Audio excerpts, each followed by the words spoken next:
y'all, hey y'all, hey y'all, hey y'all, hey y'all, hey y'all. Oh, lost a little breath, honey, little spit gun. Oh. Hey, deep thinkers, welcome back with me, Dr. Monica Nicole. This is the home of the deep thinkers, honey. Okay. So, if you are not a deep thinker, all you gotta do is get subscribed, join in the discourse in the chat, talk to each other. You ain't just talking to me, baby. Okay, it's only one of me. Okay. But this is the channel where we go deep, deep, deep, deep into those topics that are not just surface level, honey. Okay. And today's conversation, as my hostess thought, today's conversation is getting into something that my grandmother used to tell me when I was younger. And I didn't quite, oh, I didn't realize I was live. No, it's not supposed to be live. I might as well just keep it live, child. Okay, I'm not even gonna change it. But this conversation is getting into something that my grandmother used to always tell me. Okay, she used to always say, "The world don't owe you anything." Look, this was not supposed to be live, y'all. I was trying to record it to upload it, but we just gonna keep it live. It's not gonna be that long because I have a couple more videos I have to make. But the world don't owe you anything. The world don't owe you anything. And this was something that I didn't quite get or understand at that time when she told me that. And a big reason for that was because I was someone who had a lot of childhood trauma. I went through a lot of childhood trauma. So, in me going through that childhood trauma, I just want to let y'all know that I'm not going to be looking at the chat because I don't want to get distracted. This wasn't supposed to be a live. This was accidental. But um as someone who went through a lot of childhood trauma and things of that nature, that trauma put me in a victim mindset. And one thing about people who have gone through a lot of trauma, um, a lot of no, because I don't want to get distracted. A lot of people have gone through a lot of trauma who they had a lot of issues and things that in their life, they take that into other areas of their life and they start to feel like the world owes them something. They feel like, oh, I went through all this, so I should be getting this, I should be getting that. And they can find themselves bleeding on other people. What does that mean? They start having those abandonment wounds, those rejection wounds. And this is something that, for example, that I would have in past relationships. So I remember one of my relationships, babies, with a Sagittarius, and I didn't realize how clingy I was, right, at this time. So anytime he would take, a break or not wanting to be around or, communication would shut down, I would take it personally. Why you ain't talking to me? Why you doing it? Da da da da da. Not realizing that that energy can sometimes be overbearing and everyone deserves to have time to their self. Okay. We don't have to always be on, but most times when we're in that victim mindset, we're in that victim mentality, that victim energy, we have this audacity of feeling like the world owes us something. People, as soon as someone don't talk to us, oh, they don't like me. Oh, I must have did this. Did I do? No, baby. That's your trauma speaking. And that was something that my grandmother, I didn't understand until I got older what she meant by that of the world don't owe me anything. Because the reality is that when we have those unhealed wounds and things of that nature from our youth, and then we go out into the world, we start expecting the world to make up for the trauma of the things that happen to us. So we feel like, oh, um if you don't do this, you don't really like me. If you don't do this, then oh, you have a problem with this. And we start putting these ultimatums on things and we start becoming very transactional in that energy to where the things that people do or how they show up is not authentic. They do things for praise, they do things for a response, they act out. And I'm saying this from personal experience. Okay. This was something that I had to work through and I had to heal through to stop bleeding on other people. Because the thing is, having someone around you who is in a victim mentality, a victim mindset is draining.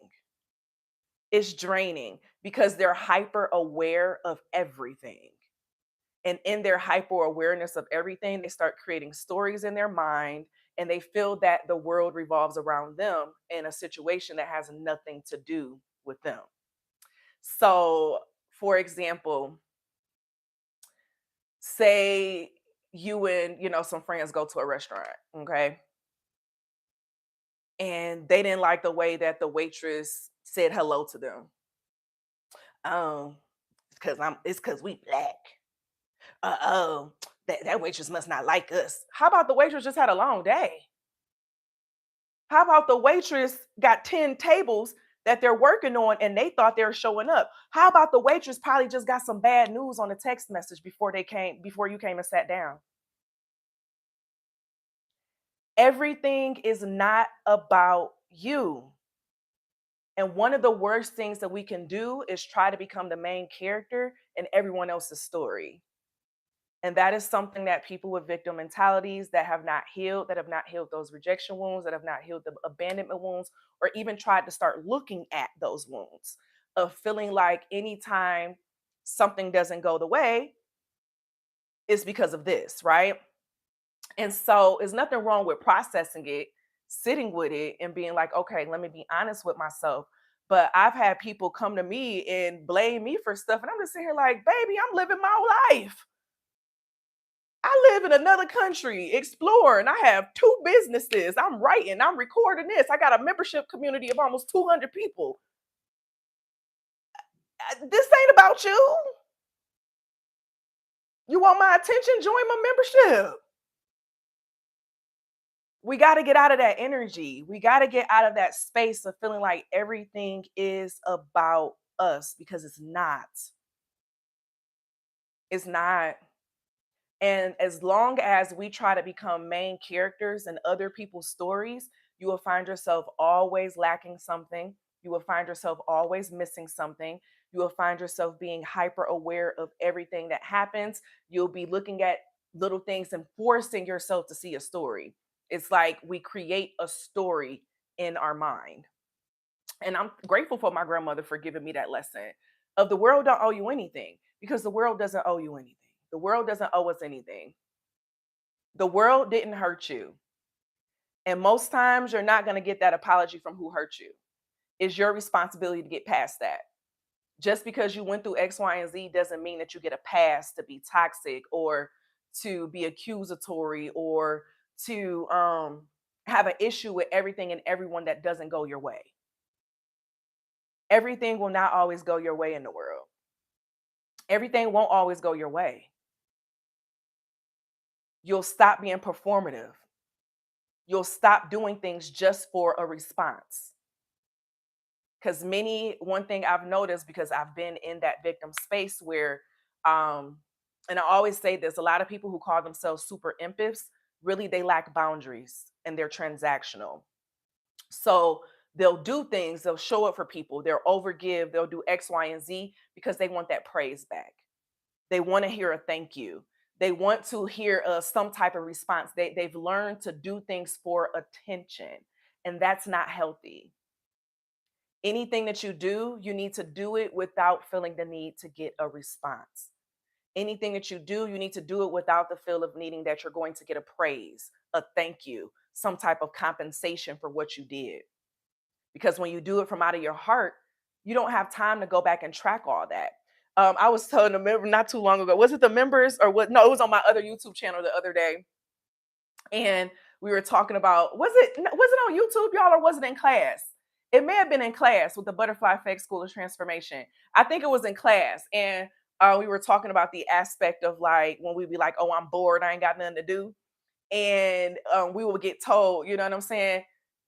You got walls you can clean. Okay, you got a floor you can sweep. You got some clothes that you can fold up. What you mean you bored? What you mean you bored? You have no reason to be bored. Get up and do something. And sometimes people be having too much time on their hands. They're not doing enough for themselves. They're not creating enough. So in a way, they're leeching on to other people's energy like a vampire, and they need that praise from other people. And that's why it's so important for us to get out of that victim mentality, that victim mindset, because it never does us justice. Okay, it was in class. Okay, I was like, I can't remember where we talked about it at. It never does do you justice.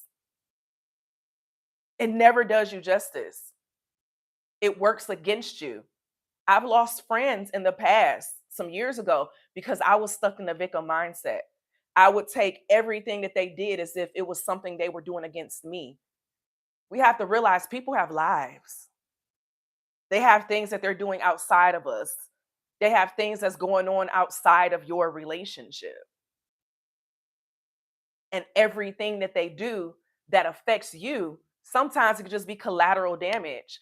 But having the audacity of feeling like everything that someone does is a target at you, that shows that there is some healing there. Stay away from people who do that because they're going to bleed onto you and it's draining. It's very draining. I had someone in my family who I had to put boundaries on. As soon as you start getting into talking about this, I told them, I don't want to hear that. I don't want to talk about that. That's not my responsibility because oftentimes they've come to learn that the more problems they have, the more they have going on, the more attention they get, the more support they get. And that's something that our, government assistance and things of that nature, it creates that subconscious connection to it, that subconscious contract. So, for example, I saw this a lot, even as a teacher and teaching in special education. Oh yeah, and they got this, they got specific learning disability, and they got ADHD, and they got this, and they got that, because they've come to learn that the more that they got wrong with them, the more they will get back in return. That's what we see in our disability system all the time. The more problems you have, the more rewards you receive for support. So then that becomes a subconscious contract that, oh, I have all this wrong with me. The world should bend to me. I should have this. I should have that. Very entitled. We always like to say that rich kids are entitled or rich people are entitled. A lot of people with a victim mentality or in poverty are also very entitled. They feel like everything they need to receive it back into. Oh, I can't do. Yes, you can. Yes, you can. You've just been psychologically and subconsciously programmed to feel like you can't do it. You've been psychologically and subconsciously programmed to look at the things that are wrong with you as being that's your strength because you've looked at the reward that you've received for having things wrong with you. So healing makes you accountable. Because people who take strength in themselves, they don't see what's wrong with, they don't look at what's wrong with them. They go out, they create opportunities, they go out, they work, they go out and do things for themselves because they're subconsciously programmed. Ain't nobody gonna do this for me. No one's gonna save me but me. There's a different mindset, there's a different mentality, and those who have that victim mentality, they will always bleed onto you, making you feel like you owe them something. You don't owe them a thing. You need to separate yourself from them. As soon as I realize that somebody is in that energy, I start ignoring them. I don't answer the phone. I see your name pop up, I just turn the other way. I don't have the capacity for that. I know what you're going through has nothing to do with me. Even if what you're doing is directed at me, it has nothing to do with me. It has to do with your personal wounds that you have internally. You need to sit with that, feel what you're going through, and start scraping out the residue so that it won't keep affecting you in your relationships.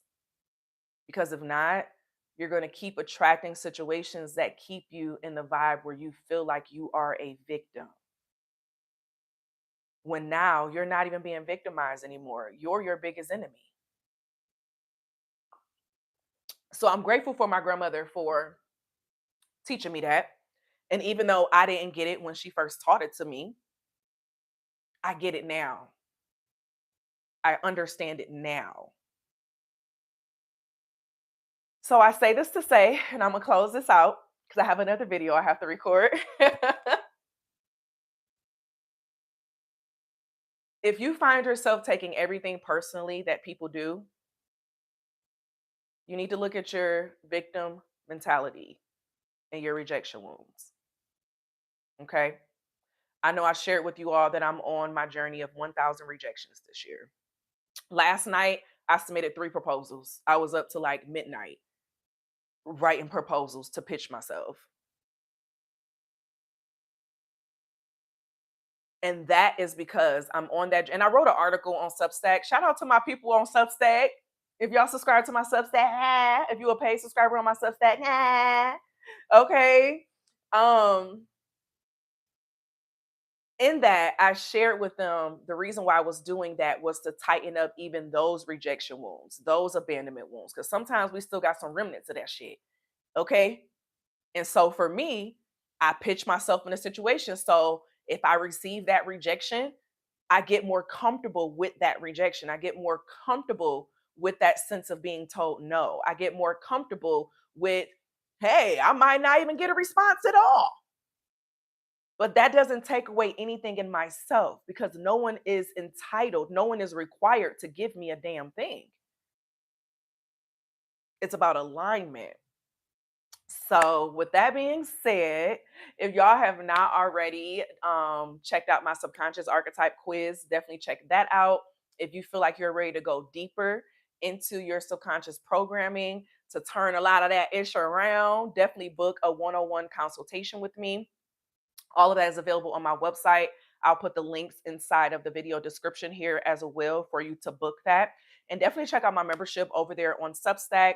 The membership for the Butterfly Effect School of Transformation for the live cohort opens on March 1st. So be on the lookout for that.